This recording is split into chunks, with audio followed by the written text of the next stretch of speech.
Thank you, David, and thank you everyone for inviting me here. This is a huge privilege, not because I'm the chief guest. I think it's a privilege mainly because... Okay, so good evening, boys and girls. Exams are over. If I may say so, damn school is over, which seemed an impossibility just a few years back. That horrible math or physics or whoever your least favorite teacher is, you will never have to see again. That PE coach who was all out to get you is done and dusted. I know everybody's looking there. Older, that's all.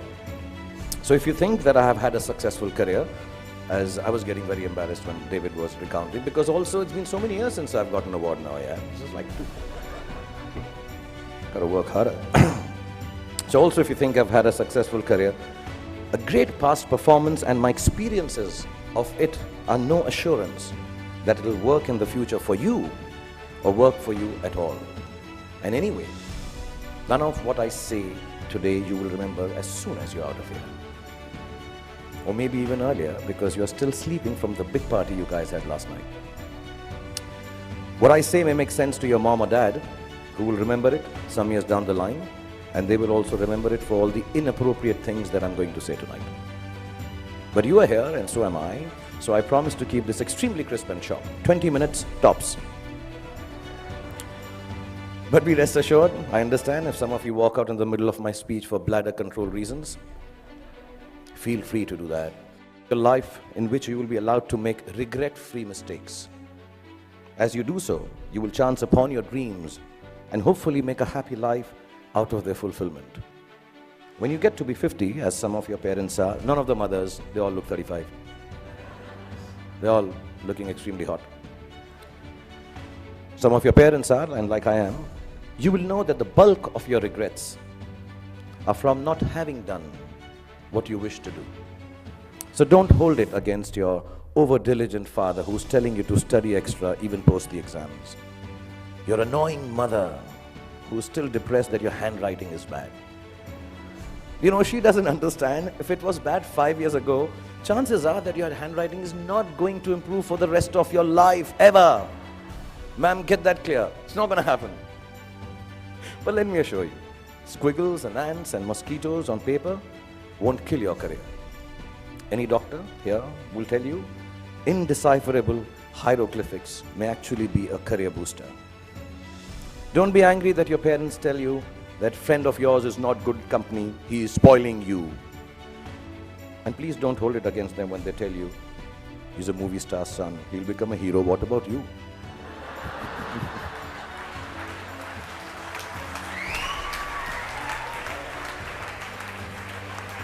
I mean, let me assure you, movie stars, sons and daughters also have to work.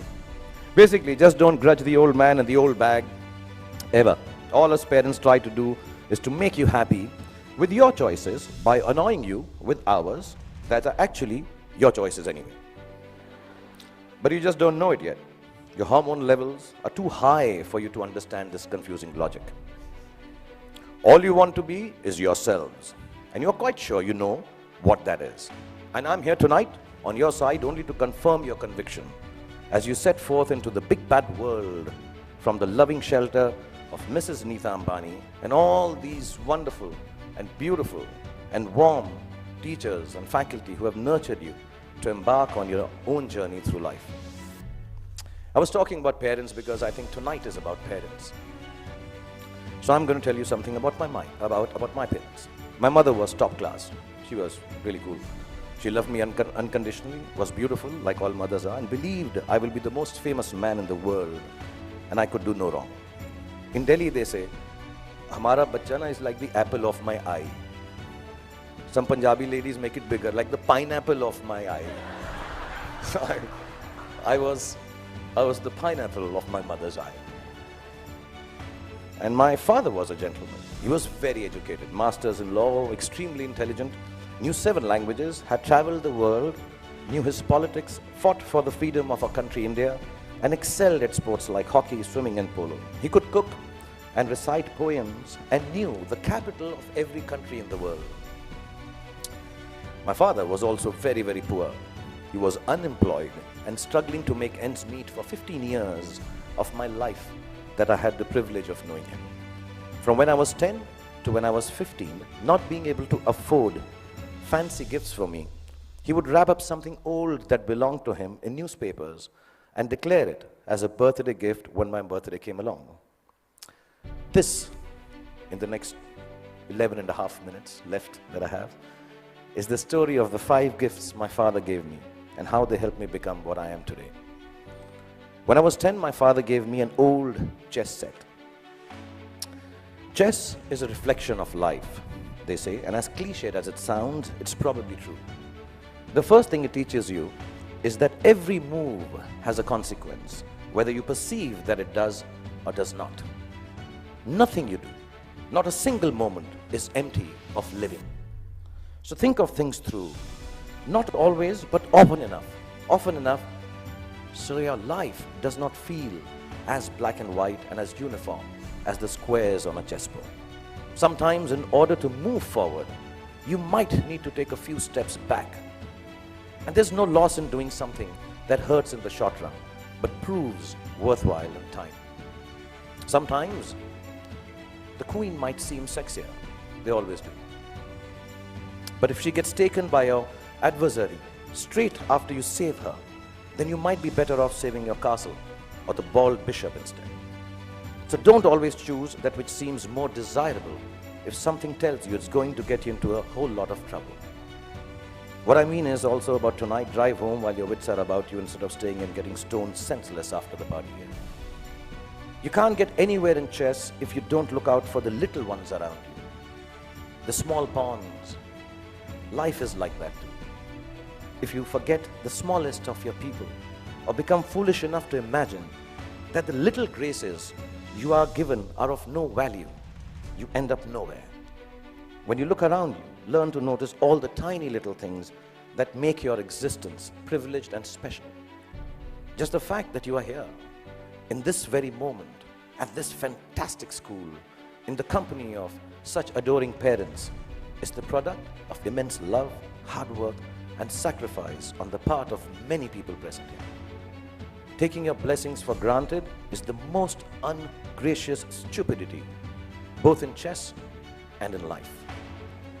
Then there's what they call, I don't know how to pronounce it, but sounds very cool, the zugzwang. The zugzwang, yeah. It's a really cool word. It sounds like a Chinese aphrodisiac. Zugzwang. But it actually is German for, okay, I'll tone this down. Oh fish, I got to get out of here. Anyway, for those of you who've never played the game, it's when you get so stuck that whichever move you make is a bad move. It'll happen to each and every one of you at some point in your lives for sure. A moment will come when it will look like there isn't anything going right and nothing you can do to prevent disaster. Ask me, I just finished Dilwale, followed it up with Fan. So, when you are in zugzwang, kids, don't panic. Whenever there is trouble and you know there is no way out of disaster, don't panic. With a little embarrassment, you will survive it. Trust me. All you have to do is make a move. All you have to do is move on a bit. As the Cheshire Cat in Alice in Wonderland said, when Alice came to the fork in the road, if you don't know where you're going, it doesn't matter which road you take. I will add to it. As long as you take one road and don't keep standing in the middle of the fork until a truck runs you over. Often, in zugzwang, your enemy wins that particular move, but mostly, you end up winning the game. There were no computers when I was a kid, nor were there iPhones for us to Google pornography on, while our parents were busy checking their selfie likes on Instagram. One of the most precious gifts my father gave me was an Italian typewriter. I learned how to use it from him, how to roll paper into the roller and press the lever, you know. I don't know if you guys have seen a typewriter. Google it, yeah. Yeah, the clicking sound of the letters as I press them with my fingers, forming words on blank pages, fascinated me. To use a typewriter well, you needed diligence. One wrong letter and the whole exercise had to be started all over again. We used something called Typex to erase our mistakes in those days, not to sniff at during math classes. But too much typex in math classes or in typewriting is unacceptable. So we had to learn how to move our fingers accurately, to make words out of thoughts with efficiency, and do it over and over again till we got it just right. As an adult, I have come to understand that there is nothing of more value than your capacity for diligence and your ability to work hard. If you can outwork your adversaries and your employees, you can ensure your own success in whatever it is you choose to do. Whatever you're doing, do it once. Then do it one more time, even more carefully. Practice will make everything seem easier. Be diligent, be thorough. Think of every job you do as the first one. So you have to get it right or you won't be able to impress everyone. And at the same time, do it as your last job, as if you will not get a chance to do it again ever. Don't just work, outwork yourself.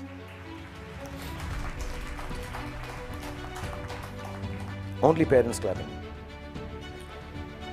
In fact, you can outwork yourself. If you can outwork yourself, then pretty much nothing can prevent you from glory. Then my father gave me a camera. And the most beautiful thing about it was that it did not work. We all have those, like our ones, old ones, which don't work, look really cool. I learned that things don't always have to be functional to fulfill a need. That sometimes when things are broken, the greatest creativity emanates from their fragments. I found myself looking at my world magically through the unusable lens, and the fact that there was never any actual photograph to see taught me my most important lesson yet. That creativity is a process of the soul. It does not need an outcome or a product for the world to accept. It needs only the truth of its own expression. It comes from within and makes of your world whatever you wish it to make. So don't be afraid of your own creativity. Honor it. It doesn't always have to be seen or approved by those around you. It is an expression of your deepest self, and it belongs as much to you as it does to the universe that nurtures and inspires you. All creativity is not for everyone to like or understand. All art is not up for sale. Some creativity has a bigger role to play. It is to keep you company when you're alone, when you need a friend, when the world doesn't seem to understand you. Your creativity, whatever that may be, I know a friend of mine who makes dolls out of bath bags from aeroplanes. Whatever your creativity is, your creativity will be the only thing that will keep you inspired and satisfied. Honor it to the end, whatever it may be. Mine is poetry. I write rubbish poetry. It's so bad that sometimes I cringe to read it myself. It's crap, but I write it. It is my secret place. It is mine to make me feel free and happy. So you find yours, and if the world loves it, good. If it doesn't, even better, because now you will truly have a friend. So keep your creativity intact. My father was a funny guy. He had the capacity to turn any kind of serious situation in a way that it seemed less stressful, with a bit of humor. Without a sense of humor, the world will always be a dull and dreary place. No darkness or despair should ever be beyond a good and a hearty laugh. Not rhyming. So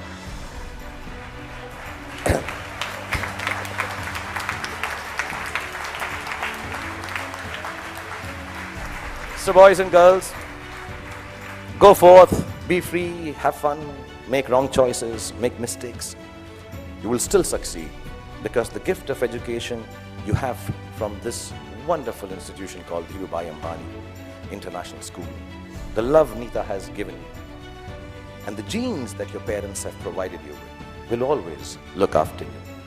And when you succeed, don't forget to thank your least favorite teacher because he or she actually cared for you the most.